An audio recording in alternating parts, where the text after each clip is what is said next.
2019. I'll call the regular meeting of the Waverly City Council to order. Roll call, please. Bergen. Here. Drinkhouse. Present. McKenzie. Here. Ruffy. Here. Sheriff. Present. Waldstein. Here. Kangas. Here. All present and accounted for. If you would all rise and join me in the Pledge of Allegiance. I pledge allegiance to the flag of the United States of America and to the republic for which it stands, one nation, under God, indivisible, with liberty and justice for all. Thank you. I would entertain a motion to approve the agenda as presented. I'll move approval of the agenda. Second. Motion made and seconded. Any questions, comments? All those in favor say yes. Yes. Opposed? Agenda is approved as presented. Approval of the minutes from February 18th, 2019. I'd entertain a motion, please. I'll move approval of the minutes for the 18th of February. Second. Motion made and seconded. Any discussion, questions? All those in favor of the February 18th minutes say yes. Yes. Opposed? February 18th minutes are approved. Our guest councilperson for the month of March is Mr. Denny Haugen, and he's seated over to Carla's right. Denny, would you like to introduce yourself and say a few words? Sure. Denny Haugen. I've lived in Waverly for just over 15 years, but this is my third time of living in Waverly. And it keeps on drawing us back here, so we like Waverly a lot. I'm retired from Wartburg College as a major gift officer. Traveled about 20 states for Wartburg, raising money for the college for many years. After all my 35 years of travel, I can tell you that in all the cities and towns I've been in, no city has snow removal like Waverly, Iowa. We do so well. So it's good to be here. Very good, thank you. You have all the rights of the councilperson to take part in discussions if you care to. The only thing we will not allow you to do is vote. And as much as maybe you'd like to, it might sway the opinion. Next item on the agenda. This is the time, date, and place for a public hearing on Ordinance 1056, an ordinance providing for rezoning of property owned by Ernest and Teresa Mullis and Jason and Jade Mullis, located at 1009 Bremer Road, from A1 agriculture to R1 single-family residential. I'd open the public hearing. If there's anyone here that would care to speak to this item, please step forward. Seeing none, I'll close the public hearing. I'd entertain a motion. Excuse me, sir. I just need to note that there were no verbal or written comments. Oh, I'm sorry. Were there any written comments? No, sir. So used to not being any, I forget to even ask about it. So, and obviously no verbal is Correct.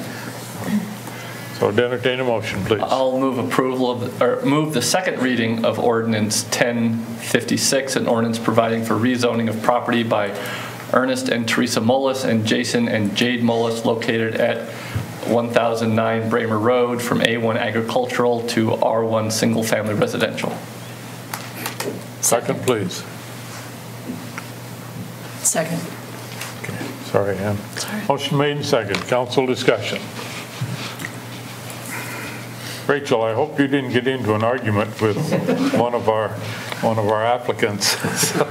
Not a good story. Okay. Any council discussion, comments? Roll call vote, please.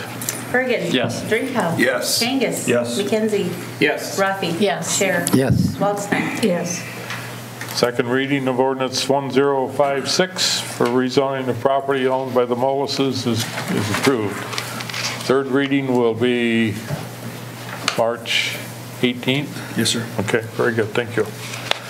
Moving on, this is the date, time, and place for public hearing on resolution instituting proceedings to take additional action for the issuance of not to exceed $100,000 in general obligation bonds. I will open the public hearing. Anyone here to speak to this item?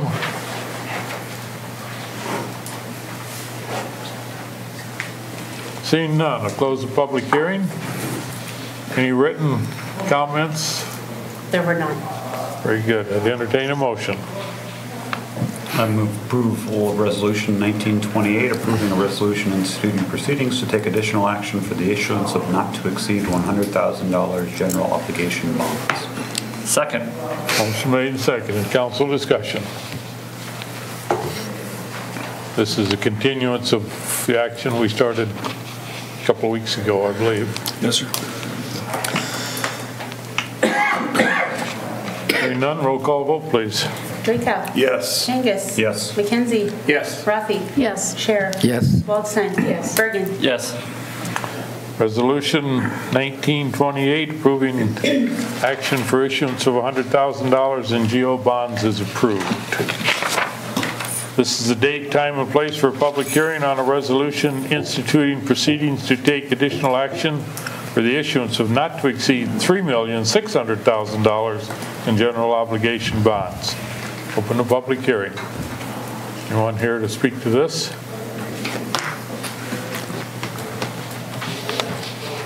Seeing none, I'll close the public hearing. Any written comments? There were no, Your Honor. Very good. I'd entertain a motion.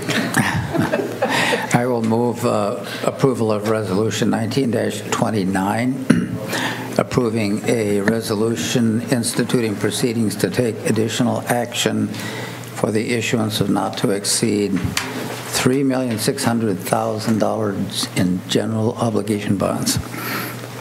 Second. Motion made and seconded. Council discussion. Roll call vote, please. Kangas. Yes. McKenzie. Yes. Rafi. Yes. Scher. Yes. Waldstein. Yes. Bergen. Yes. Drinkow. Yes. Resolution 1929, approving the issuance not to exceed $3,600,000 in GO bonds is approved.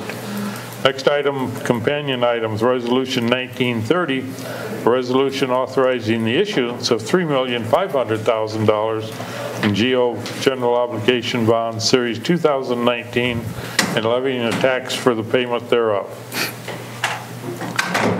Entertain a motion. I'll move approval of Resolution 1930, a resolution authorizing the issuance of $3,500,000 general obligation bond, Series 2019, and the levying of tax for the payment thereof. Second. Motion made and seconded. Council discussion. Just point of clarification, the prior two add up to 3.7 and we're only selling 3.5? Correct. Because of the short timetable we had from the time we had an idea of the projects we're going to possibly borrow, and then the couple meetings is all we had to set the hearings. There are times we wouldn't have the hearings on the same date as the issuance. And so this just stacks up that way. Whenever we sell bonds, they classify them into essential or corporate purpose. That's why you have two different hearings for two different amounts. And then the actual issuance, which is this final resolution, is the amount you're truly going to borrow. The others are not to exceeds in case during the rest of the budget process you find something that you do want to add on or you want to include. It gives you a little bit of room to do that. And since this again was so short, we really didn't need that. We knew at the time that was all it was, but still that's the procedure they go through, is to add a little bit of a not to exceed. But then we actually do the issuance right here, we only borrow what we really are going to need, and that's the 3.5. So normally we wouldn't have this stacked up like this, but since we have an early March hearing, we kind of had to make sure everything fit legally in front of the budget. So the reason this adds up to more is just a little wiggle room in case of overage somewhere. If you would have had something come in additional or wanted another project to be added, you could have done that in this series, but since it was so tight, we didn't have that opportunity really. So, Any other questions, discussion? Roll call vote, please. McKenzie. Yes. Rafi. Yes. Scher. Yes. Waldstein. Yes. Bergen. Yes. Drinkow. Yes. Kangas. yes. Resolution 1930, Resolution authorizing the issuance of $3.5 million general obligation bond series 2019 is carried. This is the date, time, and place for a public hearing on Resolution 1927 on the proposed budget fiscal year 2019-20. Open the public hearing. If there's anyone here that cares to speak to this, now is the time.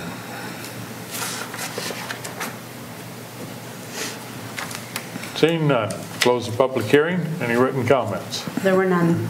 Very good, thank you. Entertain a motion. I would move the approval of Resolution 1927 adopting the budget fiscal year 2019-2020. Second. Motion made and seconded. Council discussion?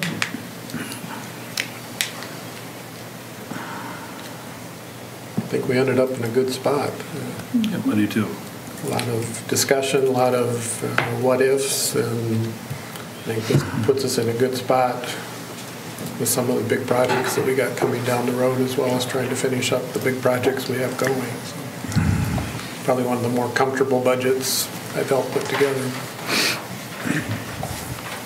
I would just ask, and for the public viewing as well as us here, anything you want to highlight that might have changed since our last discussions? I think the numbers have all stayed the same. We haven't touched anything since the last time we briefly talked about it, but just a couple of points. And Jennifer, you can correct me if I'm wrong or add on to this as well. But we were able to reduce the levy about 7 to 8 cents. There are different classes of property where taxes will still go up a little bit, go down a little bit. It just all nets out to that tax levy. So there are a tremendous number of projects and initiatives that we have going into this, from the traffic study to enhancing South Riverside Park, the facade grant for downtown, the streetscape to finish off Bremer Avenue downtown throughout that corridor. We have a number of water main projects we're going to try to get done this year, finishing 20th Street in that first mile, first phase of Cedar Lane getting done. So when you start to look at everything that's in that budget and what's accomplished with this, it's a lot of projects. They're not massive projects like, say, the Parkway was or Bremer Avenue itself, but they are significant projects and what they accomplish. And then we are adding position to vegetation management, which will enhance that, which I think has been very productive in the past year with what could be done with a single individual.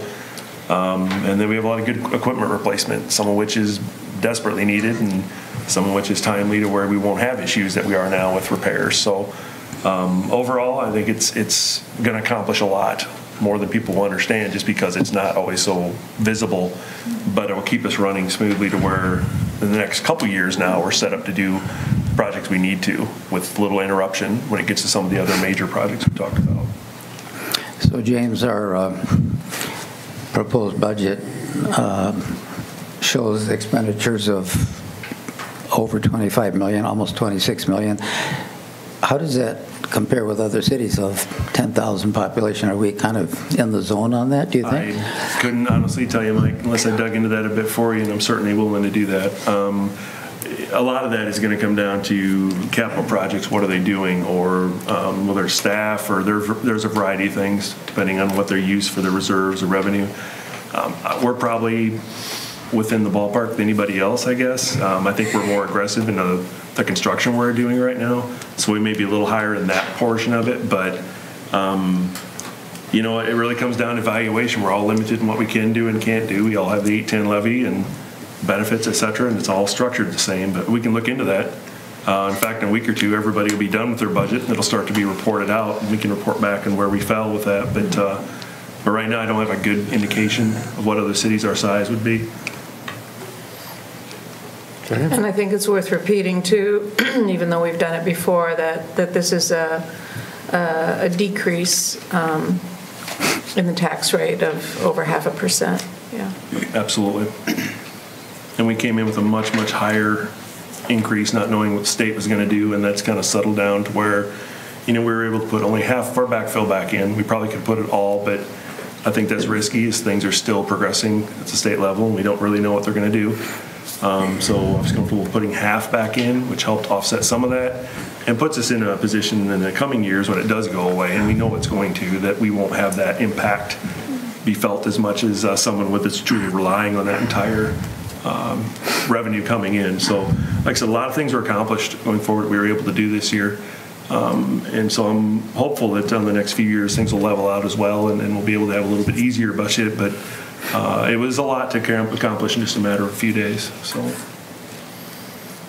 Yeah, I just want to thank all the work that the city staff did, in educating us and laying out priorities on a timeline over the next 10 years. That was very helpful to see how the capital projects line up. And I really feel like the staff does a good job of thinking about the questions we're going to have before we have them and trying to, they accomplish a lot on a lean budget. So I'm impressed and appreciate the work. Yeah, a lot of this started for staff in October.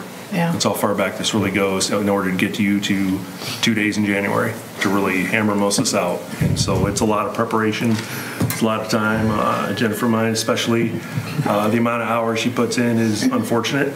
She has to, but that's this time of year, and I guarantee any weekend, any late night, you'd have seen that vehicle sitting here, and it was more than I like to see it, but I understand. I mean, it is that kind of time frame you have to do it, and it's a ton of paperwork, it's a ton of preparation, and that's just what it takes. So again, October to January, February now, March, I mean, that's how long this process actually takes. It's not just a day or two, and we just gave you a bunch of things to talk about it. The stuff was prepped for 4 or 5 months.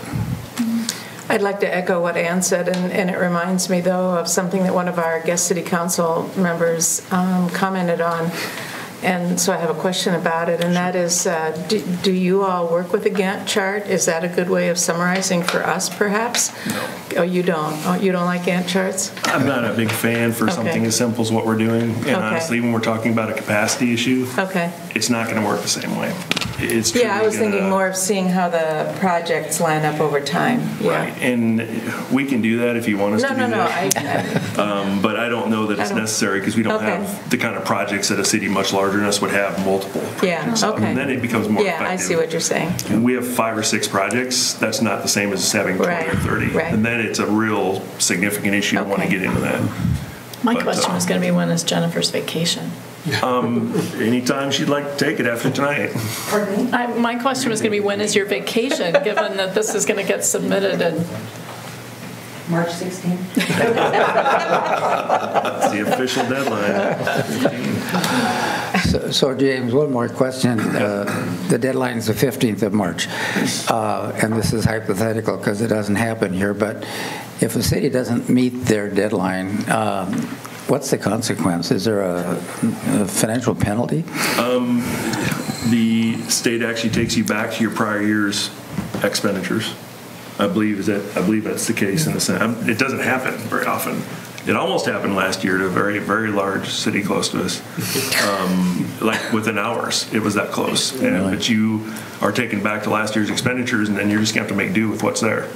So there are no increases. It's just that's what happens. I don't think it happens often because most cities know the consequence of it. It's not easy to do that. Well, we have an aggressive program lined up, capital improvements, etc. And I think the next 2 or 3, maybe 4 years, and after that, we may run out of large projects. You don't count on it. No, I'm not counting on it, but we could all dream anyway. So. That's what causes a large project. Yeah.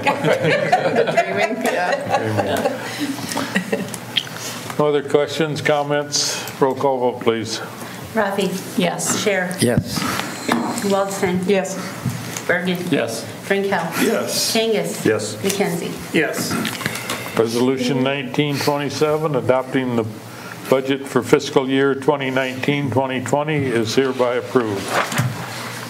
Now is the time for public comments for any item that is not on the agenda. Is there anyone here that cares to speak to? Yes, sir. I've been informed that we are not cable casting tonight, so Channel 10 is not broadcasting anything. We are on YouTube and we are taping it, so we'll be able to rebroadcast it later on. But it was something that happened that we are not cable casting tonight. Beyond our control? I'm thinking pilot error, but but it's something that we just aren't doing it tonight. Okay. Very good. Thank you. Next item, seeing no public comments, we'll move on. Consent calendar. Number 1 is set the public hearing date to review the Airport Runway 29 Extension Project, plan specifications, form of contract, and estimated cost for April 15th, 2019 at 7:00 p.m. in the council chambers of Waverly City Hall. Motion to approve the consent calendar. I will make a motion to approve this very short consent calendar. Second. Motion made and seconded. Council discussion? All those in favor of this consent calendar say yes. Yes. Yes. Opposed? Consent calendar is approved.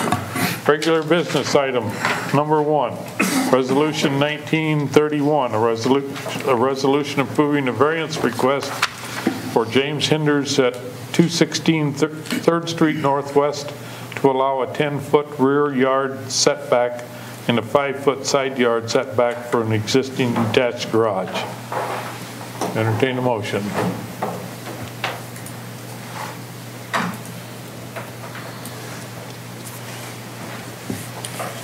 I will move approval of Resolution 1931 approving a variance request for James Hinder at 216 3rd Street Northwest to allow a 10-foot rear yard setback and a 5-foot side yard setback for an existing detached garage upon construction of the proposed attached garage, which with the condition of approval that the existing 8x12 storage shed be removed. Second. Motion made and seconded. Council discussion. Is there someone here, Rachel, to Mr. Hinders? Yes. Hello, everyone.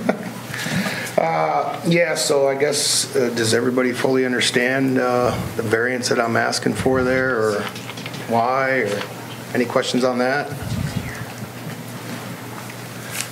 Anyway, I'm here tonight. I had a meeting a couple weeks ago with the Board of Adjustments, and my request was denied, 3 votes to 2. And, well, quite frankly, I didn't do a very good job, I guess, presenting my case, I suppose you would say. Part of the me applying for this variance, I know, was, I think, a ad went out in the paper to notify the public, and more importantly, a letter got sent to every one of the homeowners within a 250-foot radius of me. And so I was a little naive going in that last meeting because I thought really that was all that was going to be the big issue, is that if somebody was opposing what I was doing or whatnot. And anyway, I didn't have anybody that opposed what I was asking for. So as we got into the meeting, well, there's just, I guess, the reasonings that came to be for the no votes I would kind of like to address, because I think if I, at that meeting, I'd never been to that before, so I just was a little on the spot. And one of them things, when it's over, you think, oh, shoot, why didn't I say that? Why didn't I say that? So I'm here appealing that, not because I'm some angry guy that didn't get my way. I feel like had I done it the right way, the outcome would have been different. So basically, well, I want to take just a few minutes to kind of give you the rundown of why I'm doing this. I think it's important to one of the no votes that I got. And so the garage, I guess I don't know, do you guys have kind of the layout or the map of what I got? Yep, we got it. Well, so my existing garage there, I don't even call it my garage, I call it my workshop, but basically I can't park vehicles in it. I never have been able to. I bought this property like 20 years ago, and I've never been able to put my vehicles in there. I'm kind of a hobbyist person. I like to build things and make things, and I like to do restoration work, like take an old gas pump from the 50s and make it look brand new. And it's a big passion of mine. It's what I spend most of my time doing. So this garage I have is, it's full in a nice way. I've got, just saws and tools and welders and every tool you can think of, pipe benders, workbenches. So the long and short of it is, my vehicles have always sat out. It's never bothered me. It snows, I go out there with a broom, I clean them off. But I'm getting to that age where that ain't fun anymore. And so I wanted to build this garage and attach to my house. I got a nice warm place to drive my vehicles and go into my nice warm house. And anyway, I wanted you to know, this existing garage, the workshop that it is, the passion I have for the things I do in there. I mean, literally, I spend more time in there than I do my house. My wife will tell you that. So one of the people in the last meeting, or the members of the last meeting, I guess at the end of the meeting, they kind of just, their ending decision was that there wasn't any hardship involved. And I mean, for one, I don't fully understand that. I don't know what hardship has to do with anything. But anyway, my point is, for me, it is a hardship. and this doesn't affect any of you, so I'm sure it's maybe not so easy to see a hardship involved. It affects me, so I see the hardship. But I just wanted to make that point out. Secondly, I know one of the members in that meeting thought that I had an out, and my out was that I should tear down this existing garage, and when I build the new garage, just build it that much size bigger, only the correct distance from the property line. And I don't think of myself as poor, but I can't just justify tearing down a $20,000-$25,000 garage and then just rebuilding it. I mean, I don't have that much money to have fun with. And lastly, they kind of just said, hey, Jim, setback rules are rules. But, well, you see the location of my property there, and my neighbor to the south is Fairway. I used to have real people neighbors, but now I have Fairway. And I know many of you, or maybe none of you, were on the council when that all went down, but, I sat up here and I watched the rules get changed a bunch. Zoning, setbacks, and all kinds of different things. So that one's a little hard pill to swallow. And then again, my neighbor to the west is Cross Point Church, used to be the junior high. And before that, well, it used to be owned by a gentleman. Our gentleman bought it from the junior high, or bought the building, I don't know, from the city, whatever, and basically turned it into where he would lease space out to businesses to go into that building. And again, it ran into some issues with the city having codes or rules or whatever about parking, and he didn't have any on-site parking. And again, I was up here watching the rules get changed. And there was opposition at all of those things from the public, especially the parking one. Everybody that lives around there, was going to have to deal with no parking in the street. So I guess I'm here, asking for this variance for this setback, and I don't have one single opposition from a neighbor or the general community or any of that. And so, I'm wondering why I can't get approval for that variance. Questions for Mr. Hinders at this point? Well, so one question I have, it seems to me that part of the difficulty here is the space between this garage addition and your work shed. That is only 3 feet, right? Yeah, that's true, and that's what's causing. Right. Well, that's what's causing my existing garage. See, now because of that short space, my existing garage is considered, from what I've been told, considered an attachment. Yeah, it has to fall under the setbacks of being attached to the dwelling. Right. And because of that, it's supposed to be 20 foot from the rear and 7.5 foot from the side. So if there was a larger gap there, perhaps a 10-foot gap, then you wouldn't have this change in rules regarding your existing building. Yes. Right. Have you considered the possibility of kind of shrinking your garage attachment to make a 10-foot gap there? Well, I mean, it would make the garage just not feasible to build. I mean, the size of it would be like 10 by 20, you know, to be 10 feet away from that other. Right now, basically, that back line of my house there, or the east line, whatever you want to call it, is like 14 feet away from that existing garage. So you see, I really can't. It would not make any sense to build that garage. It wouldn't be of any size to do anything. Trying to stay 10 feet away. Wouldn't you just have to make it 7 feet narrower? So instead of being 26 by 40, yeah, okay. It would go down to like 19 by 40 for part of it. I mean, you could have an L-shaped or something. I mean, I'm not quite sure. I mean, I get what you're saying there, yeah, so just cut 10 feet off of the south end of it. Mm-hmm. Well, and the east end of it more, but.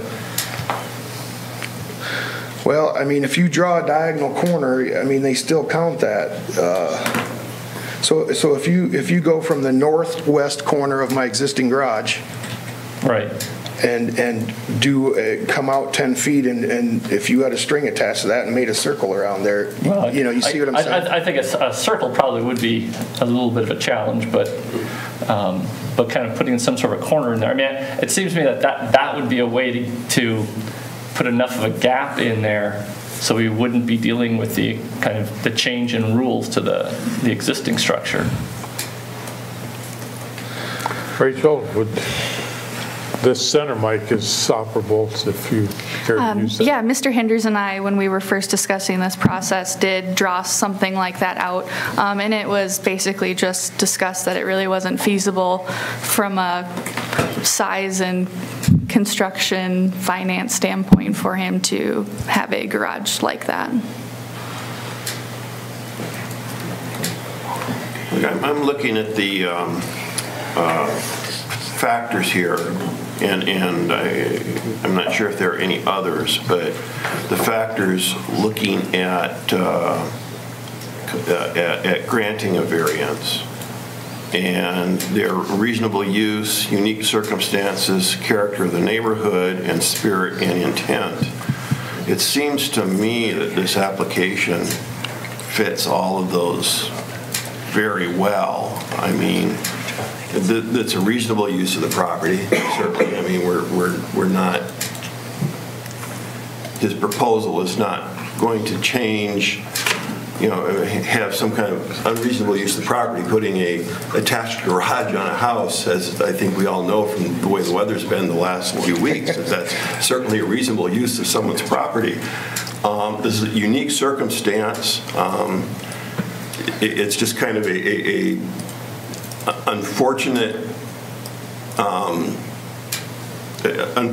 way, the way that the zoning code is written, that because of him putting an attached garage on creates an issue with something else, it creates an issue with something else, which creates an issue with something else, which makes it not possible for him to put on an attached garage, which is, I think, an extremely unique circumstance, particularly in his property. Character of the neighborhood, I mean, with Fairway going in there a number of years ago, and that was all rezoned, you know, truthfully, the people that own the property next to the Fairway store were very cooperative with Fairway rezoning that property for commercial use, and it had all been residential use. They're certainly not changing the character of their neighborhood. I drove by there this afternoon, and I think that the proposal to put a attached garage onto the property would certainly bring back part of the property value that was undoubtedly diminished by the rezoning to have that to have a Fairway store next door. And you know, looking to spirit and intent, certainly, you know, a few feet of setback here is not going to destroy the spirit and intent of the zoning regulations. I mean, it's not hurting anyone by having the property within 5 feet of the property line as opposed to 7.5 feet of the property line. I think this is a clear case that makes a lot of sense to say, well, this is a situation that is unique It's something that's reasonable. It's not going to affect any of the other property owners. This, to me, seems like kind of a slam dunk. It was exactly why a variance procedure was put into place. I tend to agree. I just have a question, and I know it was addressed to some degree, whether there are any safety issues related to the proximity between the two buildings, the 3 feet or whatever it was. Said there was some fire. Right. I guess I don't know what a fire, safety, yeah. I mean. Yeah.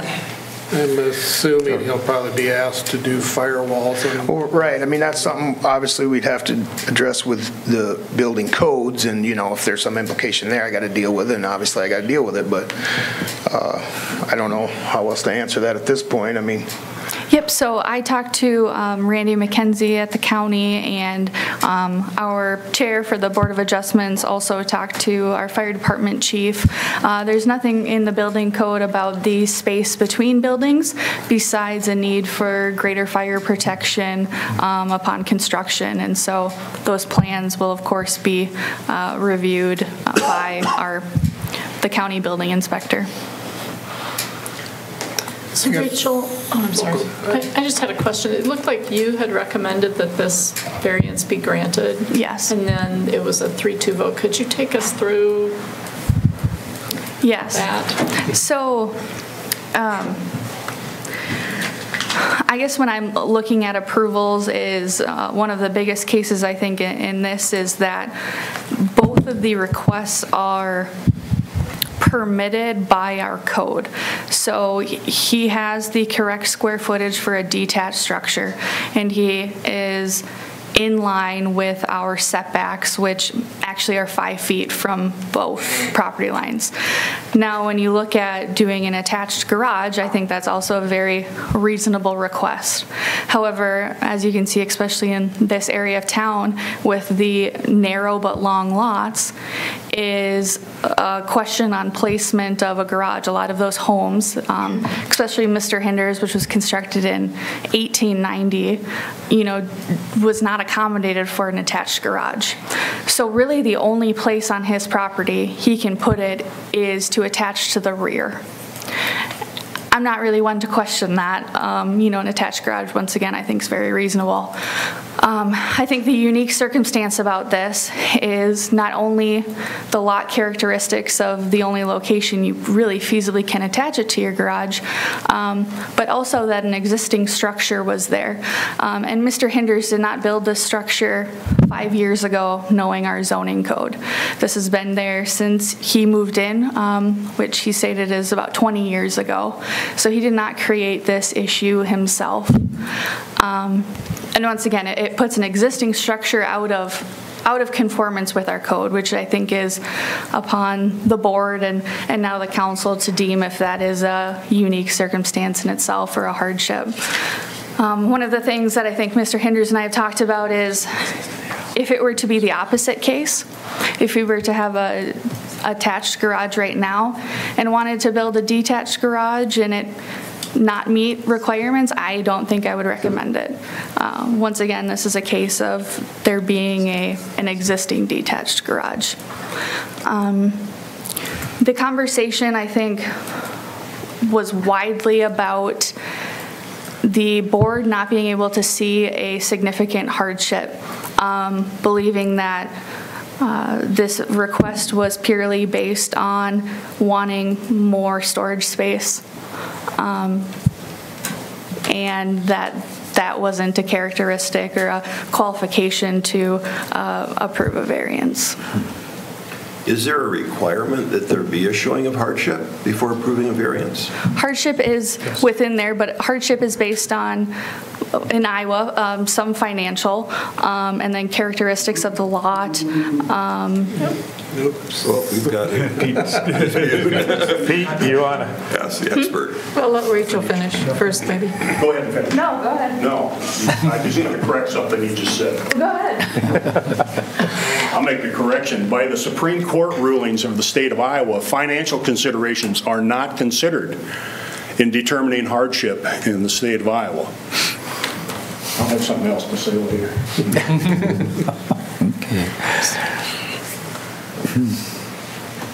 So I've been reading up on it, and I do think that it is a portion. It's just not supposed to overwhelmingly make your decision. And that was what I learned was the difference between Iowa and Minnesota. But I could be wrong. I'll read up on it again. So, yeah. What about Rachel, do you want you to summarize the negative, the no votes? What about the yes votes regarding hardship? Did they address it at all?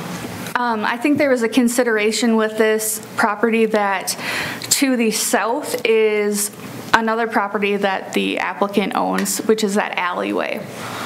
So they could have also combined the property, so really you would only have a variance request on the east property line or the rear. However, he would then be over on impervious surface because the alleyway is gravel. So you're still it's kind of a wash, you'd be asking for a variance as well. And then there is a consideration with basically fairway being there. And it really not blocking any views from any adjacent neighbors. I believe it's the property owner to the north has their house, the rear of their house kind of looks back at Mr. Hinder's house, and then they have a garage where Mr. Hinders is proposing his garage as well. So there's really no visual impact to that. And then I believe the last consideration was that technically the variance request is not on the proposed attached garage. That meets all of the requirements. It's on the detached garage. So by granting that variance, is it going to have any more negative effect on an adjacent property owner? Well, they said no because they're not moving that structure or replacing it or anything. That will be in the same exact location as it's always been. So they didn't see that as any more of a negative. So do you see this, if this were approved by council, do you see this as being any kind of precedent-setting action that, as far as you could tell, anything coming down the road would be a problem? I don't believe so. One thing I am seeing is it is difficult with, I think, modern day construction and storage needs of these smaller lots that you see, in town, and some of which do not meet current conformance with setbacks. I don't think we'll be setting a precedent. However, I was instructed by our board as well, and to address it with the Planning Commission to discuss why our setbacks are so great for attached garages or garages 10 feet or closer when the detached structure of the same size can be 5 feet from both property lines. I believe the meaning behind that is so you're not up against the property line with this huge massive house. I can see it for an attached garage, so it might need to be worded differently for that 10 feet in between, or just getting a greater understanding of why that provision is what it is. And as you look at that on planning and zoning or as staff, wouldn't the fact that there are alleyways in some places make a difference as well? Yes. I received a phone call today for an example of a similar lot. Narrow, the house is right in the middle. It has a detached garage that currently does not meet setbacks, and they want more space. This lot fortunately has an alleyway in the back, and so I directed them that that would be their best option. They can construct a 720 square foot garage in the alleyway compared to adding on or doing something different to put that lot in. I don't know if it'd exactly be greater nonconformance, but potentially. I guess when I first saw this on the agenda, I thought maybe the variance was going to be asked for just the total square footage that was going on this lot. 'Cause I know the lot and those type of things, so we are okay there from a zoning perspective. Correct. So there's nothing in our code that discusses how large someone can make an attached garage. However, we do have square footage standards for accessory buildings for lot size. Currently, the detached garage is 720 square feet, which is the maximum allowed for this lot. And then the other couple comments is, I think Rachel kind of alluded to, if this was the other way around, if this request was to put the auxiliary garage there, I think I'd look at it much differently. But since it's already there, it does conform, I'm comfortable with it.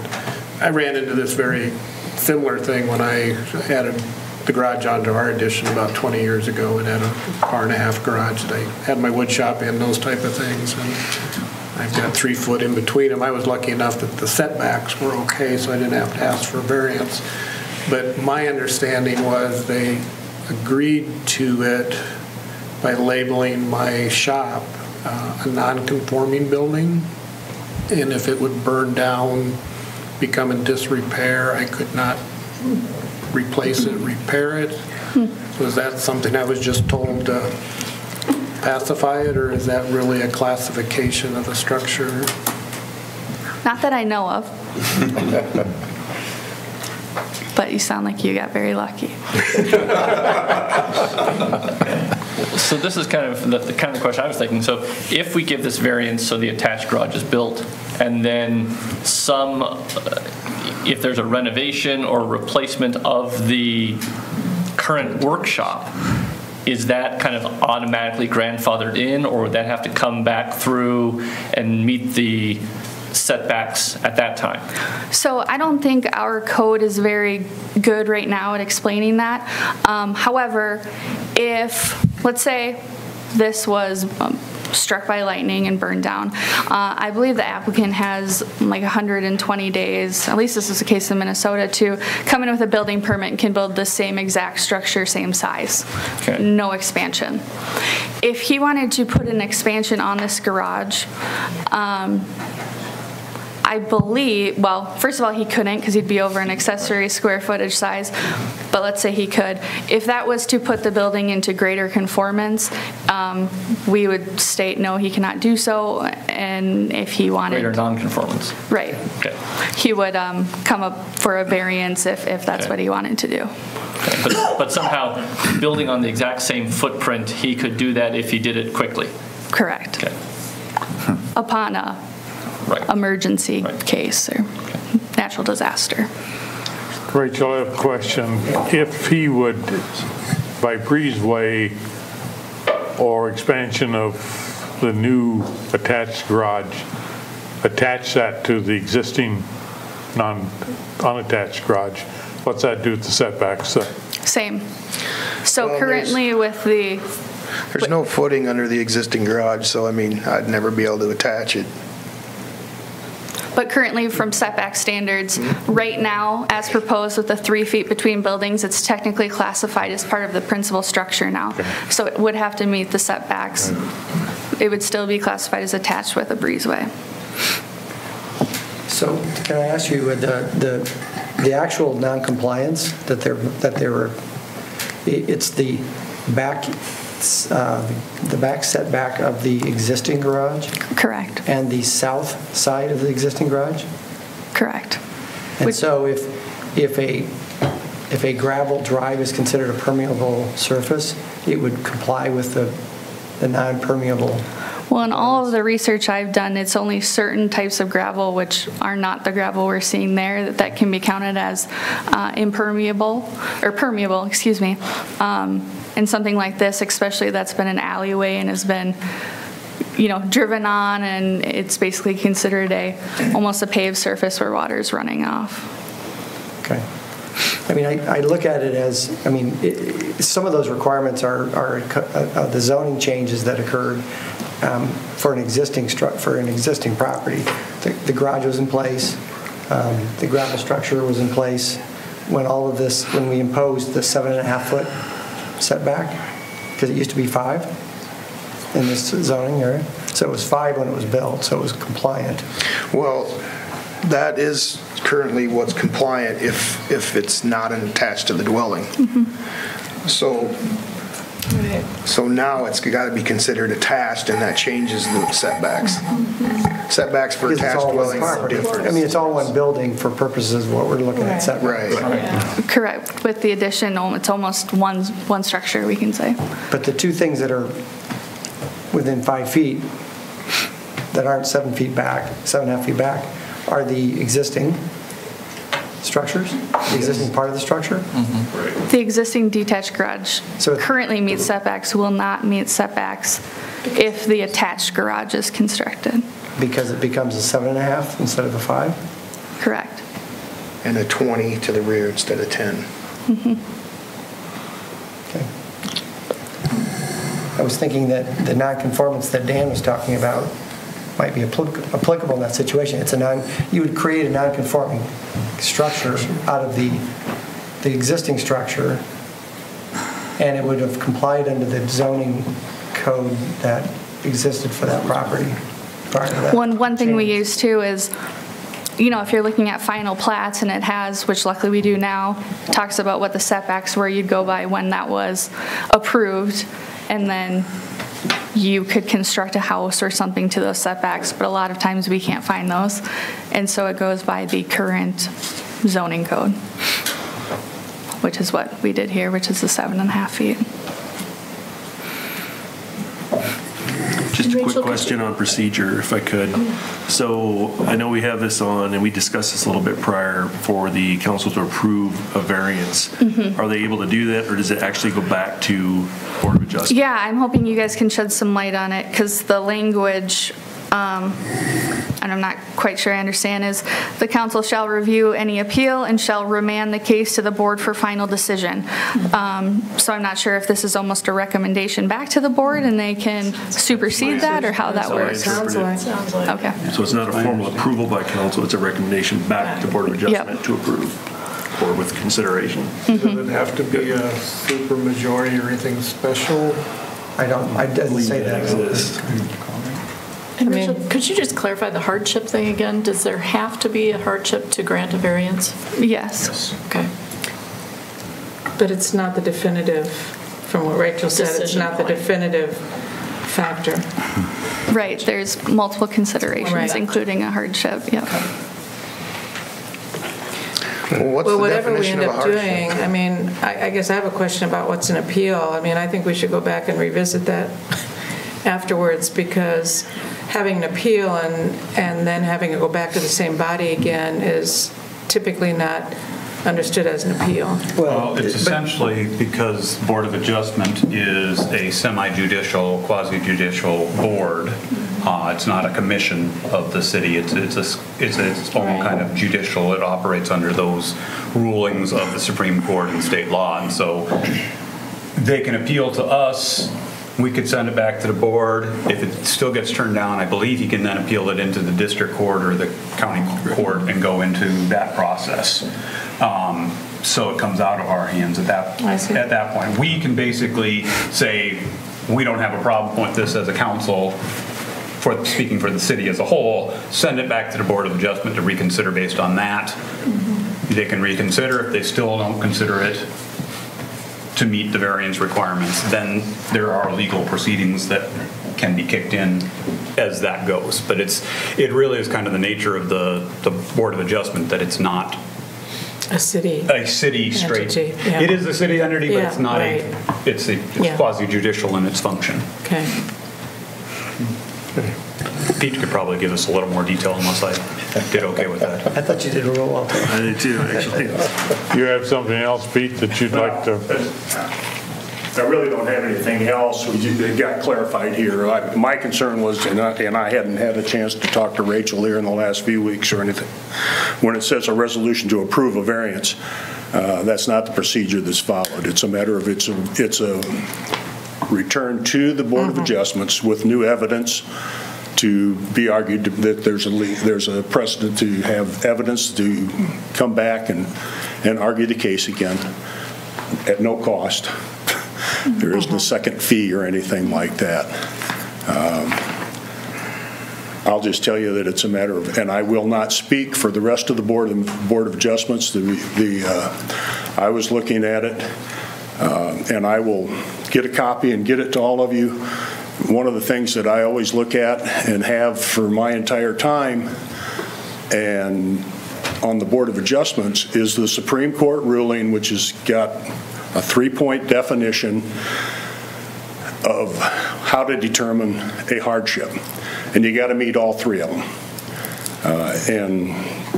But it's a matter of you've got a little flexibility there, but you've got to still take that seriously as a way to look at things. For myself, on this case was hard. It's a matter of it's been a change in the properties next to it. There's been everything else, but I couldn't convince myself at the point of the hardship. But we'll take another look at it if you decide to vote that way. And then again, another remedy, is there a possibility of relooking at this and the current structure being labeled as non-conforming that would remove some of these obstacles? Or When you add to it, though, it becomes a new structure. I mean, basically, when you're adding the middle garage, and since they're all considered one structure,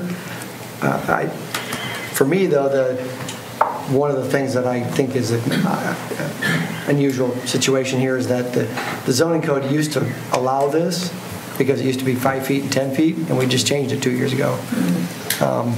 And so the existing structures that are there, you're actually filling in something with something that would be compliant, that's causing the other piece not to be compliant at that point in time. And that's the part that's facing the back wall of the Fairway store, which, I mean, this one kind of cries out to me to have some consideration for that. Those combination of things that have occurred here. Right. Yeah, I mean, I suppose I look at this and we meet the 4 criteria. It seems like the only place that the board made a choice or made a decision on was that it wasn't a hardship. And I don't know, I think asking Mr. Hinders to tear down his workshop, I think that would be a hardship. I mean, that's the one spot I kind of disagree with the board's decision on. And Bill, going back to what you just said, I don't think anyone said that all 3 buildings would be considered one building. Just adding on the attached garage would be the one structure. And then Dan's question, I think, is still whether the existing workshop/old garage would be a non-conforming. But now it's just because of how close it's going to be to the existing structure. It becomes part of it. They're considered one structure for the perimeter to the side setbacks. Because they're so close together. Yeah. But again, my case was 20 years ago, and I'm sure it was under different rules and things like that. But I know there's other similar configurations in the community where an auxiliary building and the house garage is within that 3-4 foot. I mean, we've been in neighborhoods looking for natural gas leaks. We see the same type of thing, again, under different rules. So again, I think there's precedence in the community to say it hasn't caught an issue. But again, it doesn't get us back to, does it meet all the criteria? To that point, the rules used to be an accessory building could be within 2 foot of a property line. This garage was built after that was changed and put it out, and it did meet the setbacks that it needed at the time. The thing that we're running into is with the extension of the new addition to the home, you have to look at that existing garage is now part of the home. So do you grant a variance for setbacks for a new structure that's that close? I guess I too think they're just enough unusual, everything from just changing the setbacks 2 years ago to all of the other things that have been outlined that make it unique. I don't know where I am on the hardship issue. I mean, I feel like I don't know, but it seems like everything else coming together would make me support sending it back to the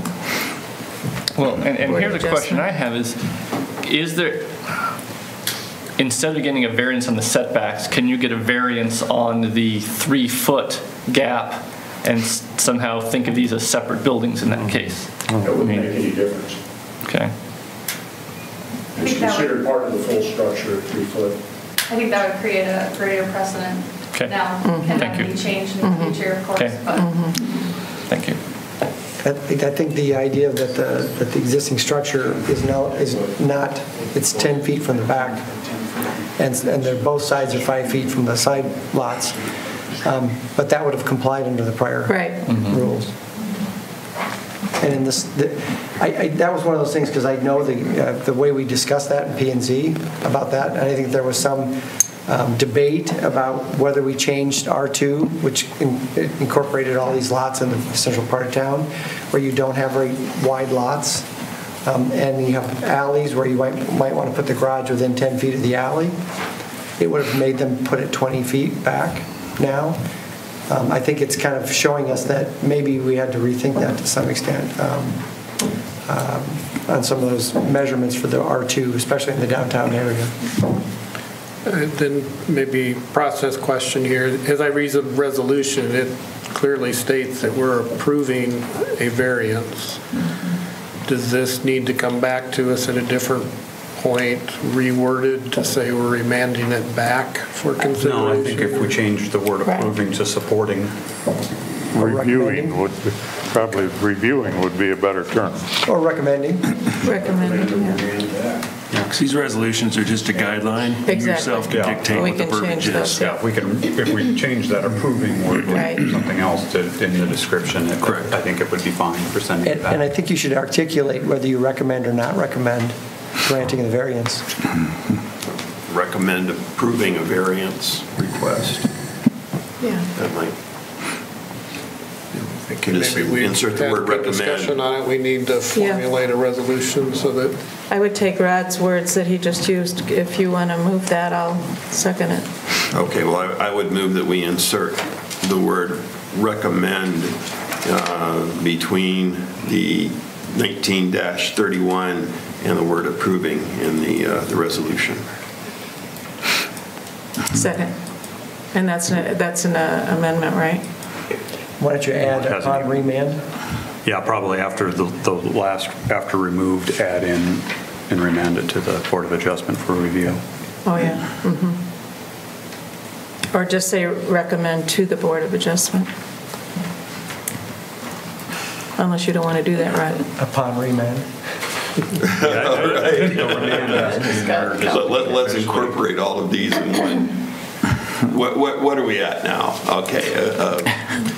Resolution 19-31, recommending to the Board of Adjustment the approval of a variance request for so-and-so and so-and-so. Yeah, that's good. And do you want to have remand in there somewhere? Do we have to?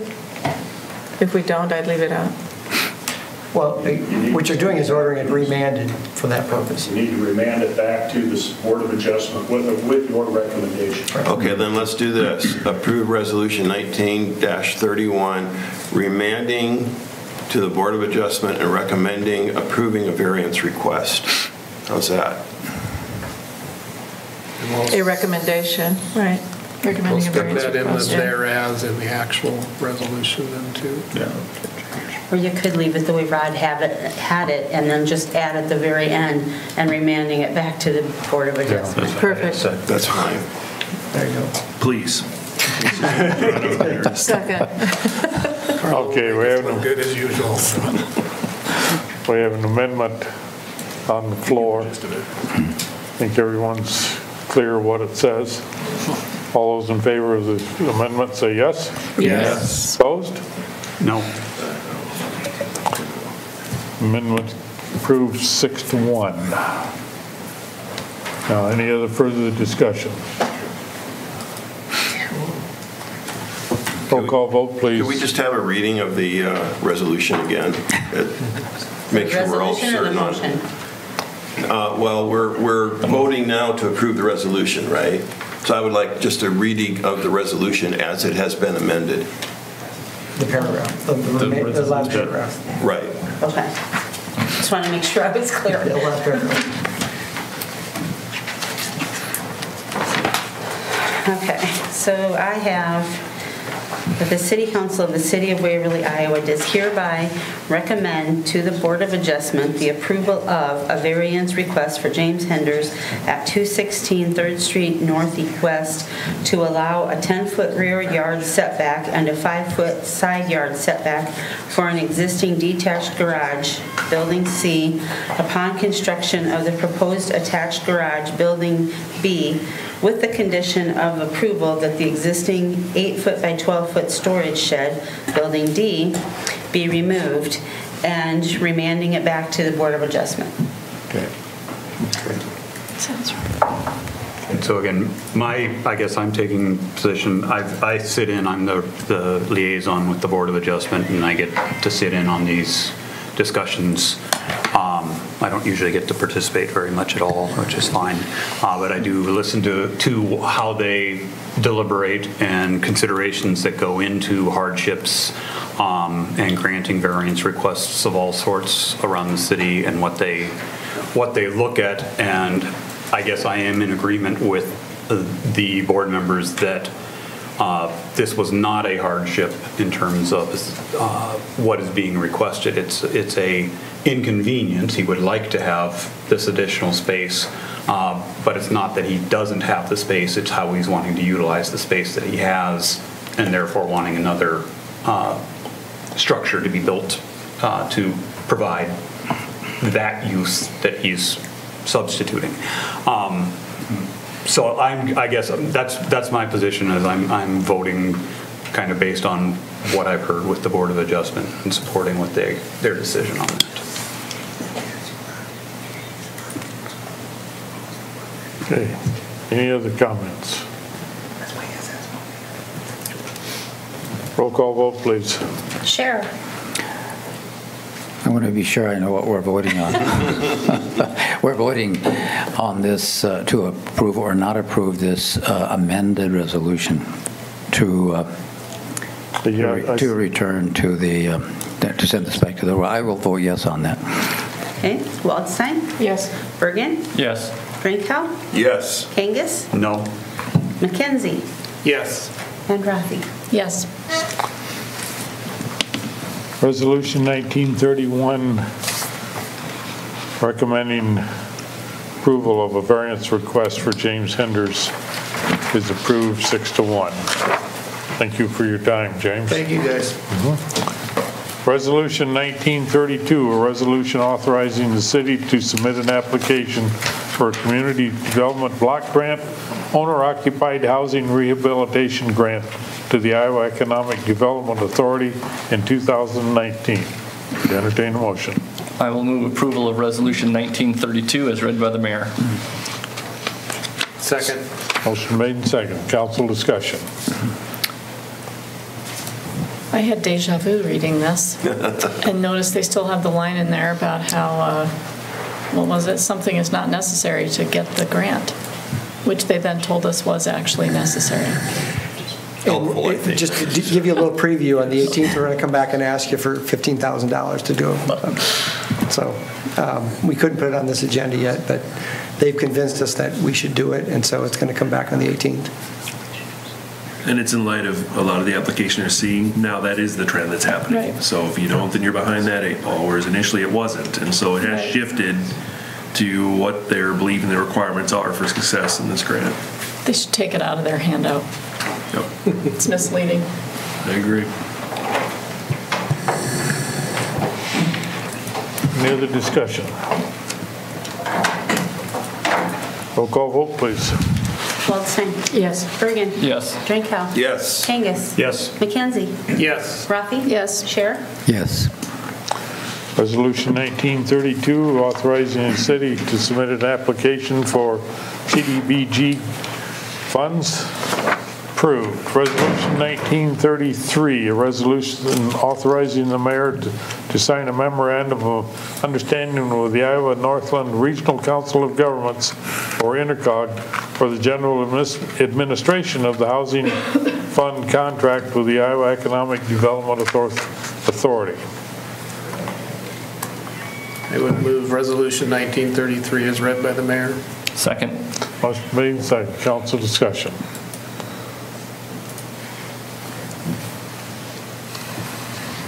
This would be a companion to what we just passed. Yes, sir. Hearing nothing, roll call vote, please. Bergen. Yes. Drinkow. Yes. Kangas. Yes. McKenzie. Yes. Rafi. Yes. Scher. Yes. Waldstein. Yes. Resolution 1933 is approving an understanding or memorandum of understanding with Intercog is approved. Resolution 1934, resolution approving the final assessment schedule for the Bremer Avenue Water Main and Service Line Improvement Project for 2018 Bremer Avenue stages. Entertain a motion. I will move approval of Resolution 1934 as read by the mayor. Second. Motion made and seconded. Council discussion. Have we heard from any property owners about? Well, I'll tell you that the last time I spoke to you about this, I think I misspoke and said that we would be sending out things before we certified. The process is to certify them, and then we mail out what I consider to be sort of like an invoice that they can pay, giving them instructions that they can pay. And if they don't pay, it'll be passed on for assessment. We give them a mandatory 30 days, but it turns out to be a little longer than that before we actually send it up to the courthouse, and we'll take payments until we send it up to the courthouse. So they get lots of opportunities to call us and talk to us. If we found a mistake, we would make that adjustment if there were truly a mistake that we didn't know about. So just saying that we certify doesn't mean that's the way it's going to be done if we find a mistake. Further questions, comments? Roll call vote, please. Drinkow. Yes. Kangas. Yes. McKenzie. Yes. Rafi. Yes. Scher. Yes. Waldstein. Yes. Bergen. Yes. Resolution 1934, approving the final assessment schedule for the Bremer Avenue Water Main Project is approved 7-0. Resolution 1935, a resolution approving a contract with HRS LLC of Waverly, Iowa to survey 109 First Street Southwest. Entertain a motion. I will move approval of Resolution 19-35, approving a contract with HRS LLC of Waverly, Iowa to survey 109 First Street Southwest for $1,500. Second. Motion made, second. Council discussion. Again, we're doing this to allow them to donate some property to us for the bike trail. It's a two-step process. Once we have the perimeter survey, then we'll be able to decide and determine where the line's going to be between the two parcels. And then we can go ahead and have them finish the survey to allow for two parcels to be created. But you are correct, that will give us the property then to extend the trail system further north, as we've intended to do. I'm a little surprised that wasn't surveyed in the original sale. Well, they didn't have to survey it. They had an existing description, but when we're going to carve it into two parcels, they have to do a survey to create they have to survey the boundary that's by the water. Any other discussion? Just some clarification. In the paragraph that's titled Background Information, I think there's an error in there about describing what we're talking about. It says the trail currently turns west and connects with First Street southeast. I assume that's southwest, north of the Fire Department Museum. Yep. Okay.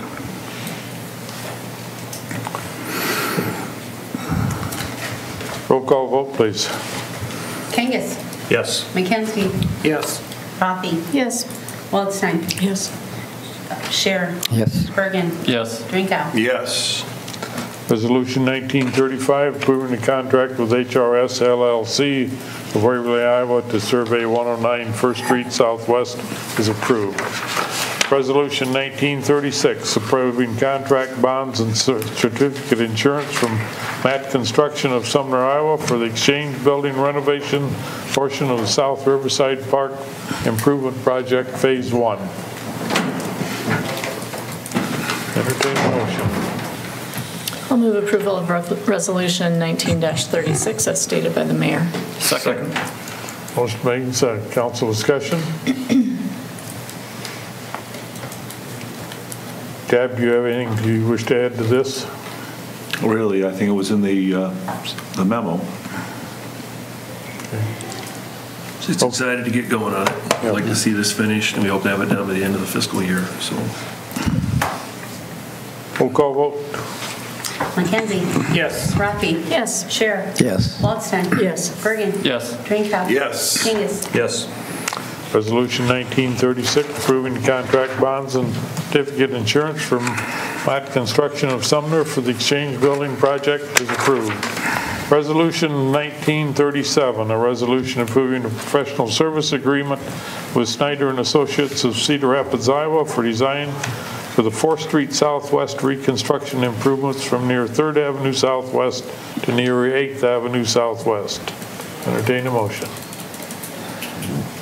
I'll move approval of Resolution 1937, approving a professional services agreement with Snyder and Associates of Cedar Rapids, Iowa, for design for the 4th Street Southwest reconstruction improvements from near 3rd Avenue Southwest to near 8th Avenue Southwest for a not-to-exceed amount of $266,250. Second. Motion made and seconded. Council discussion. I guess it's been a few days since I looked over this memo, and I'm trying to glance through it real quickly. Is there any projection as to when the plans might be coming before the council? Will that be sometime this fall? What kind of timeline really? It says February 2020 bid project, but I would assume that we would be getting a look at the plans well before that. Yeah, I mean, they'll be like mostly done by Thanksgiving, and you'll definitely have an opportunity to see a working set of construction documents probably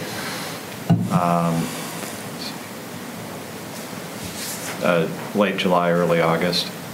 Okay. Thank you. Again, I know I understand the timeline of bidding in February, but again, this would be under a new budget.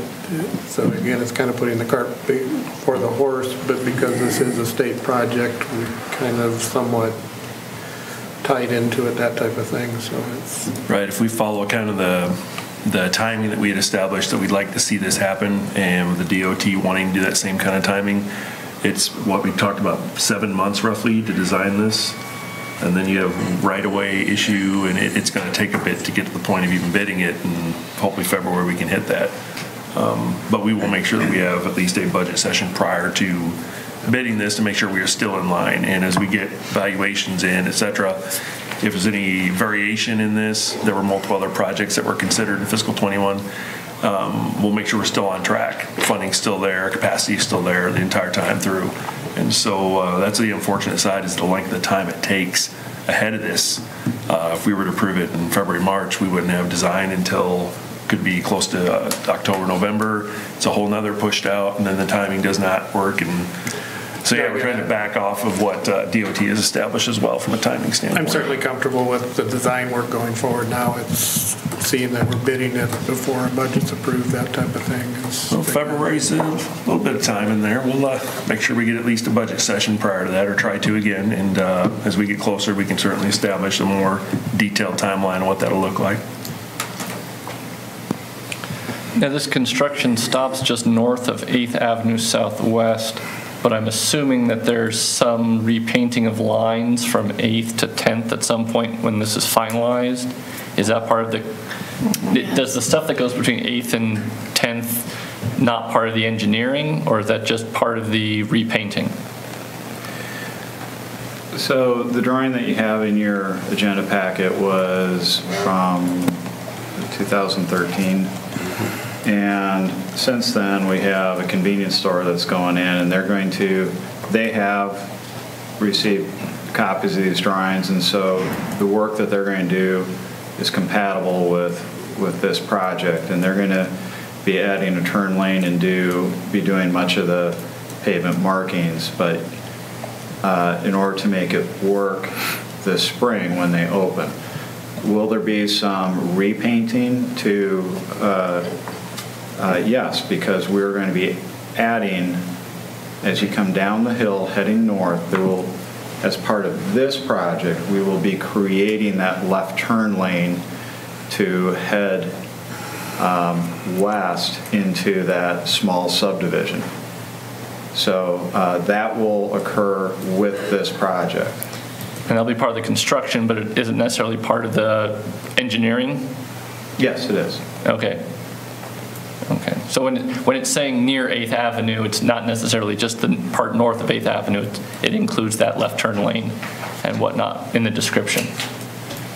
Yeah, the bulk of the work ends at 8th, but I mean, there is no 9th Avenue. Right. So the next street would be 10th Avenue, and just for descriptive purposes, we said near 8th. Fair enough. 8.2 might not have been accurate enough. So I think it said BK to DQ. I thought that was good. Yeah. Okay, any other discussion? Roll call vote, please. Rafi? Yes. Scher? Yes. Waldstein? Yes. Bergen? Yes. Drinkow? Yes. Kangas? Yes. McKenzie? Yes. Resolution 1937, approving a professional services agreement with Snyder & Associates for 4th Street Southwest design is approved. Resolution 1938, resolution approving an application of the Iowa Northland Regional Transportation Authority Policy Board for Iowa's Transportation Alternative Program, TAP, funding for the Rolling Prairie Trail Extension in Waverly, Iowa, along 10th Avenue Southwest from Heritage Way, Iowa Highway 3 to 16th Street Southwest, and directing execution of said application by the Waverly City Council. I will move approval of Resolution 1938 as read by the mayor. Second. Motion made, second. Council discussion. We're looking at doing this because the funding is available, as well as it will help match up with Highway 3 plans that the state's looking to do to take bike trail, walking trail to the west. Correct. It's how wide is the gap that we're Half filling mile. here? Half mile. There will be a 40-mile paved section of the Rolling Prairie Trail, and this is the remaining half-mile gap to complete that 40-mile connection. And how much of this is the city going to be paying for as opposed to getting external grant funding for? So we're requesting $184,000 in grant money. In grant money, and the local share would be about $110,000. Okay.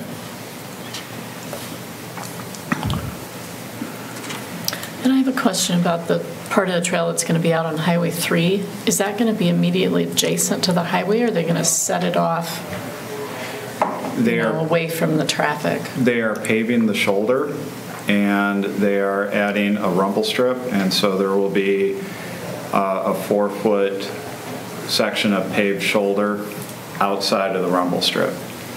And it's not ideal, but they are the ones that are, the DOT is actually advocating this as kind of the best option for the foreseeable future to make the connection between Waverly and Shell Rock. This is not something that you'll want to take 6- and 7-year-olds out on. This is meant for, this stretch would be for experienced riders. Is this going to be on both sides of the road? Might choose a different age cutoff.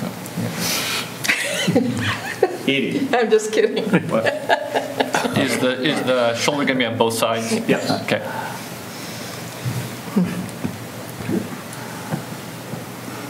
Okay. Any other discussion? Roll call vote, please. Scher? Yes. Waldstein? Yes. Bergen? Yes. Drinkow? Yes. Kangas? Yes. McKenzie? Yes. Rafi? Yes. Resolution 1938, approving an application for TAP funds for the Rolling Prairie Trail Extension is approved. Resolution 1939, a resolution approving the golf course fees and charges for 2019. Entertain a motion. I'll move approval of Resolution 19-39 as stated by the mayor. Second. Motion made and seconded. Council discussion. Is there any way to gauge whether or not we reach the point where golfers just don't want to pay increased fees, or is this considered reasonable? We try to look at other golf courses around the state, especially local or the area ones, municipal especially, and we're still in line. And we also try to look at the folks on the other side of town.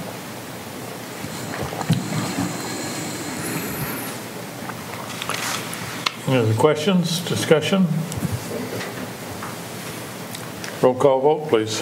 Waldstein. Yes. Bergen. Yes. Drinkow. Yes. Kangas. Yes. McKenzie. Yes. Raffy. Yeah. Sharon. Yes. Waldstein. I think I already voted. once. I think I had two other opportunities. Two votes. Gonna change your mind? I could have voted 3 times, but I get looking at both of you. Felt so Chicago for a second. I did, yeah. Okay, good. Totally vote off. The dead has arisen. Oh, my goodness. Started, ended right there. Let the minutes show that Waldstein voted 3 times. Chicago style. That's right. Resolution 1939 approving the golf fees and charges for 2019 for the Waverly Municipal Golf Course are approved. First reading of ordinance 1057, an ordinance amending the water rates, charges, and minimum rates for fiscal years 2019-20 and 2020-21. Entertain a motion.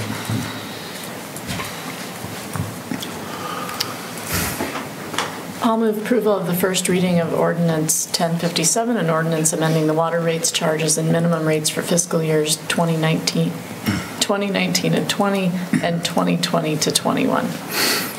Second. Motion made and seconded. Council discussion.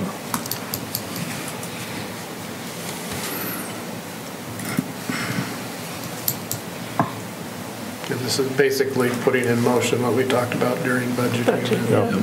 First of 3 readings to get to increasing the fees, and I don't know if Mike, if you want to add anything as to the history or reasoning, just for the viewing public.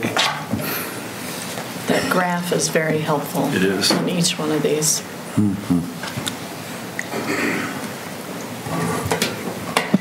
I do have a slightly different one, but hopefully this will kind of help summarize it, because we also talked about on the solid waste side an ordinance change to require that we now utilize city containers for curbside recycling. And so I'm going to touch a little bit upon water, sewer, and solid waste. So we're starting out with water.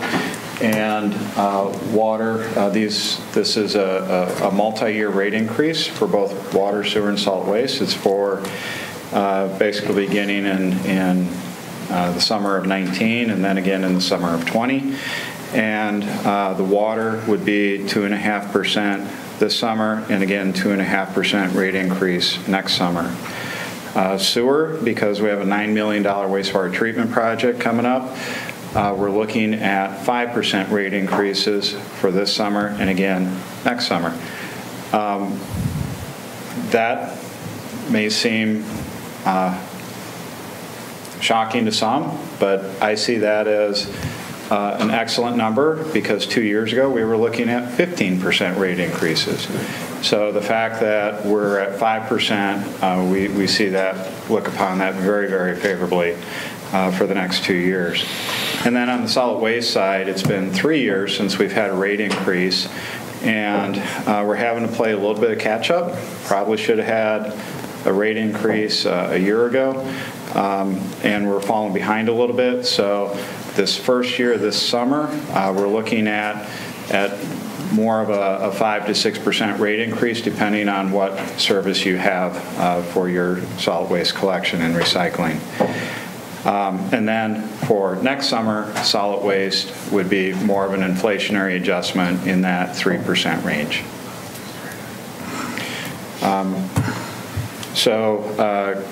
doing curbside collection with totes would be phased out with a soft enforcement beginning in July and then a hard enforcement beginning in October of this year. Totes can still be utilized. They work great putting in your vehicle, going out to the recycling center. So even if you are taking advantage of curbside recycling, still encourage you to visit the recycling center maybe once a month because we do take styrofoam, glass, and we love to take cardboard boxes out there too. Like curbside recycling is not mandatory, and people are not, if people do not sign up to rent a container, they're not going to be charged for containers. Is that correct? That's correct. Curbside recycling is optional. And so if you'd prefer not to, or you have a small amount and you prefer to go to the recycling center, that's fine.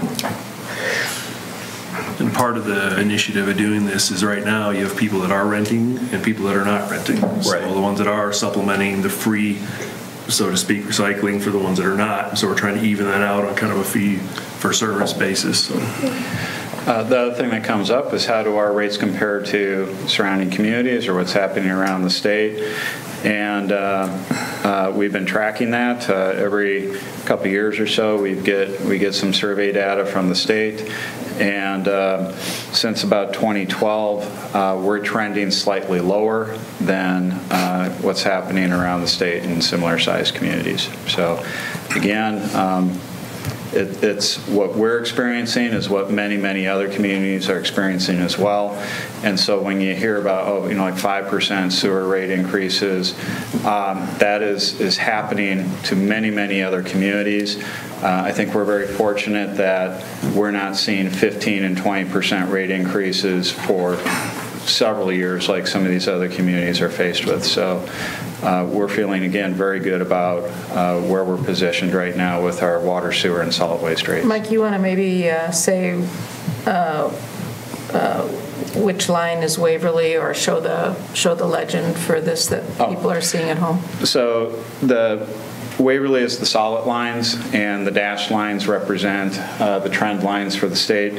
Again, we only every couple of years we get survey data from the state, and so we've got some data points on here, and then we apply a trend line to that. So Waverly is the solid blue, solid green, and then the dashed lines represent the statewide trends. I think there's a couple of communities close by are looking at 25-30% rate increases in sewer, trying to figure out where the fish come from into their disposal plant during high water when it reaches a certain height there. And I think they're spending if it's upwards, it's well over 100,000, maybe closer to $1 million to do a study on their infrastructure to see what's really going on. So we are pretty fortunate. Any other discussion? Just a reflection on this. I mean, this is a flashpoint for some citizens. Every time these rates go up, some people become real concerned. When I ran for city council, one of my opponents said Waverly has a spending problem, and this was part of the issue. I think Mike did a pretty good job of reminding us that this goes on all over the state. Every city is dealing with it, and some of them have had much worse increases than we have. I don't know how you avoid it. I mean, unless you want to say we don't care what happens to our infrastructure. Well, it's both that and planning for the wastewater treatment facility that has to be built. And again, there are other communities that aren't quite planning quite as long-term out, and so they're going to be hit with suddenly having to pay for a $9 to $10 million project in a year or two versus having built up some. Well, infrastructure like water and sewer are things that we need to do as a city, obviously. That's one of the reasons why we have incorporated as a city. And if we were not going to pay for these things through user fees, it would be paid through real estate taxes. Right. And, I guess I've always struggled fees versus taxes. In some respect, fees are maybe not as economically feasible for people that have fixed income or lower means, that maybe wouldn't be paying as much real estate tax. On the other hand, when you have a fee for service, there are some ways you can reduce your fees by simply finding ways to make sure that you weren't unnecessarily using a large amount of water, or taking your recycling to the recycling center, or using a small garbage can instead of a large garbage can. So the thing with fees there are ways you can manage fees, where the real estate taxes, you can't manage them. So that's kind of why I see situations like this where people can manage to a certain extent their own fees, that there are some real advantages to paying for these kinds of operational things through fees as opposed to through just general real estate taxes. So these are things we have to do, and things wear out. We've got sewage treatment plant that's on its last legs. We need to make sure that we don't have our infrastructure falling apart like other cities do and have to spend hundreds of thousands of dollars just trying to figure out where the problems are. It's in the long run, it's much cheaper making sure that this stuff's taken care of now than it is to wait till it falls apart and then we have a real emergency on our hands. Well, and another point I thought you were going with the fees versus property taxes is there are several fairly large entities in town that don't pay property taxes but do use water and sewer, and so they will be paying the fees also. So it's a little more equitable in that sense. Yes, there are people, the individual homeowners, that maybe the increase in fee is going to hit them a little harder, but they're being offset by some of these larger institutions that don't pay property taxes that they do have to cover for those institutions and property taxes. So this is, again, a much more equitable way of spreading some of that cost. I think any way you look at it, it's a bargain. $3 and something a month to have my garbage taken away and have safe water and not have to worry about where the sewage goes. I'm happy to pay that. Okay, any other comments, discussion? Roll call vote, please. Bergen. Yes. Drinkow. Yes. Kangas. Yes. McKenzie. Yes. Rafi. Yes. Scher. Yes. Waldstein. Yes. Ordinance 1057, to amending water rates and charges, is carried 7-0. First reading of ordinance 1058, an ordinance amending the sewer rates, charges, and minimum rates for fiscal years 2019, 2020, and 2020, 2021. Entertain a motion. I would move the first reading of ordinance 1058 as read by the mayor. Second. Motion made and seconded. Council discussion.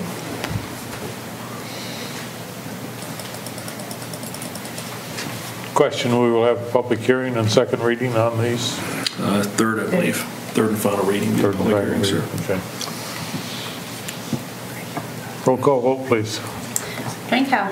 Yes. Kangas. Yes. McKenzie. Yes. Rafi. Yes. Scher. Yes. Waldstein. Yes. Bergen. Yes.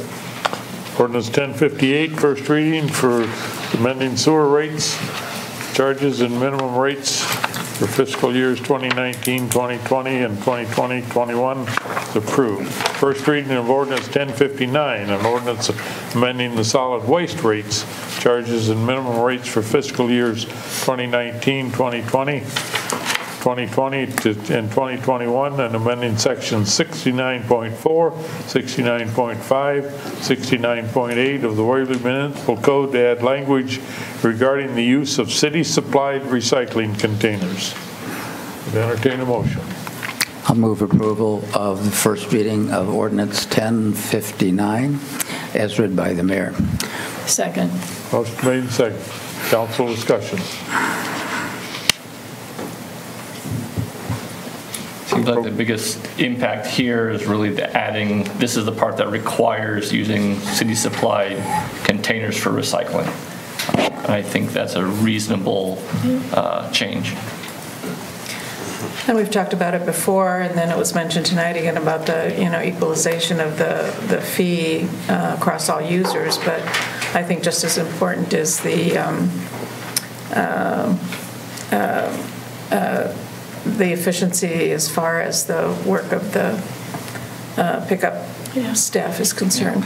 Now, one thing we will need to stay aware of is currently the staff goes out and does a physical eye check of the recyclables before they get dumped. If they're all using uniform containers, we will no longer have to do that physical eyeball check, or is that still going to be part of the process? As long as we stay with the existing truck, it's semi-automated, so it's got a cart tipper, and so the operator does have to get out, move the cart to where the cart tipper can flip it up and in. So there still is eyes on the recyclables. If we were to switch that to a fully automated system like we have with the garbage collection, then we would lose that opportunity and that ability to, really be spot checking for contaminants like glass or styrofoam or garbage. Are there plans to be moving in that direction at some point, or are we pretty happy with the system we've got? We'll evaluate that and scrutinize it when the truck is up for replacement. But it still means, that the workers don't have to bend over, pick it up, and toss it above their heads. Yeah. And some of this will be, is there an impact on how much recycling occurs as we go forward? Will we lose some if people are having to have that unit versus setting out 4 garbage cans and laundry basket and 2 boxes? Because that's my favorite photo of all that I've seen. That was just a row of things the guys have to go and pick up. Or buying your own container. Yeah. Upright container from Walmart or wherever. Which our truck will crush and then we replace. Yeah. So yeah, we'll see what the impact is by this when it moves forward, and then that'll help decide also what size truck, the modernization equipment, etc. So. Any other discussion?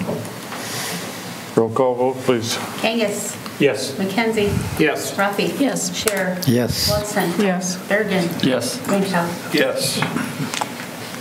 First reading of ordinance 1059, amending solid waste rates, charges and minimum rates is approved. Reports from boards and commissions. Economic Development Commission minutes, January 8, 2019. Received into record. Staff comments. I don't believe we have any tonight, sir. Very good. City Council comments? I have one thing, and I don't want to make this sound like I'm beating a dead horse, but I noticed in the Cedar Falls Waterloo Courier tonight, there was an article about the Decorah City Council that they have to make a decision on whether to approve TIF financing for a Hy-Vee grocery store that wants to move into some property that's currently vacant in Decorah. And they're struggling with whether to approve that. I believe $475,000 in tax abatements over a period of years. I, as a city council member, would feel much better about making decisions in those informations if we had a nice checklist in advance, some criteria in advance where we could evaluate these kinds of programs to see whether that was something that really fit within our criteria rather than making more of an ad hoc decision. So I'm going to throw that out there, and I'm probably going to bring it up at a number of other council meetings as we go forward. James, did you tell me today that Decorah's TIF ordinance was one paragraph? It's about a paragraph or two, and it's all that we can locate in their economic development chapter of their code. It's about a paragraph or two. There's a number of cities similar to that, Ankeny, Waterloo. They just have a very minimal. It allows them to do what they need to do without confining to this requirement, and I think that's why they leave it as that. But I haven't talked to Chad about it. That's one of the people I want to talk to eventually, and I saw that article as well.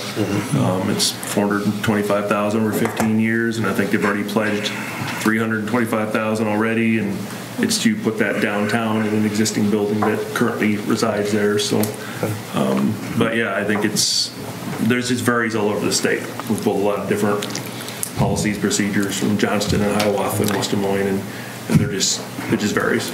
So if council wants to do something more robust, you just simply have to make that decision, and we will dig into it and try and factor in something for you. I'll just repeat what I've said before as well, that I understand where Rod's coming from, but I wonder if we shouldn't have a study session on it sometime, because I also hear what Dan's saying, or the last time what Dan was saying about, where does the balance lie? And I still am asking the question whether our guidelines that we have are enough. It's a question, it's truly a question. I'm not advocating one way or the other, or whether the guidelines are enough or not, or whether we might be able to improve our communication in the process so that we have more information as a council without treading on sensitive legal issues in negotiation. Sure. Whether some combination of the two might also be a solution, or more guidelines. I don't know, but I wonder if we just shouldn't have a discussion about that before we start writing new resolutions or new code. And we can forward you everything that we have, from our application to the job form that we use for incentives based on a certain number of jobs to the total true. When we did the presentation, we were just trying to do a basic, here's TIF 101, here's what it looks like. We weren't expecting to get into a decision of that nature. So we can certainly send everything that we have as well, which is comparable to what you see in other cities, whether it be Iowa City or others, at least in Iowa. And so we can send that out, absolutely. I like Edie's idea of maybe a study session, because, again, I have to kind of guard my comments because I see our plan in action, because I'm part of the Economic Development Commission since I've been on the council and those type of things. So I think we're probably closer to what we would all like a final product to be than maybe looks like, just because we're seeing it piecemeal and those type of things. So, I would agree. I think a good review of what we have is probably a good starting point, and we can make have an educated discussion on, do we need to go farther and in what direction if we need to. We'll certainly look at future study sessions and what we have coming up. I know March is a little healthy right now, and then we'll look at April, and because we have a lot planned in the next how many, and we'll try and fit it into one of the near ones so we can have that discussion and move forward. Any other council comments? I'd like to invite people to join me for a beer at the Wooden Foot after, if anyone wants to discuss things that are going on in city council or in city discussions. I also want to remind people that this is our last city council meeting before daylight savings time starts, which starts on Sunday. So get ready to have your clocks spring forward. And I would just mention that Denny Haugen is actually here at my invitation. I'm glad he accepted the invitation for March. One of the things he didn't tell you was that before he went to work for Wartburg, he had a career as a musician. And so if during either the next two sessions he decides to break out into song, I won't be disappointed. Probably not. Again, I know the weather hasn't been real conducive to being outside, but it sounds like this weekend maybe we're going to get into the upper 20s, maybe 30s, and there are a lot of fire hydrants that have gone missing. So if you can help look for them, and then as the melt starts, just your catch basin, those type of things. If everybody would just take a little time to help out, it may save us a lot of grief down the road. Any other council comments? I would like to congratulate Wartburg women's basketball team for reaching the Sweet 16 again, and wish them well in their endeavors carrying forward. Also, just a plug from yesterday, Edie and Ann and I had the privilege of, I think it was a privilege of serving omelets at the 4-H breakfast at the 4-H building. I think we all struggled for a little bit trying to how to flip those. It was not what you see on the cooking shows where you shake the pan and catch it back in the air by any means, but they had a good turnout, and just was a good time, good experience. Other than that, I don't think I have any more comments. Denny, do you have anything that you'd like to add after your first meeting? No. Okay. Thanks. Next item then is I would entertain a motion to go into executive session to discuss the purchase or sale of a particular real estate, only where premature disclosure could be reasonably expected to increase the price the governmental body would have to pay for that property or reduce the price the governmental body would receive for that property. I'll move to go into executive session. So second? That's right. Second. Roll call vote, please, for executive session. Mackenzie, you seconded that. Okay, Mackenzie. Yes. Rafi. Yes. Scher. Yes. Waldstein. Yes. Bergen. Yes. Drinkow. Yes. Kangas. Yes.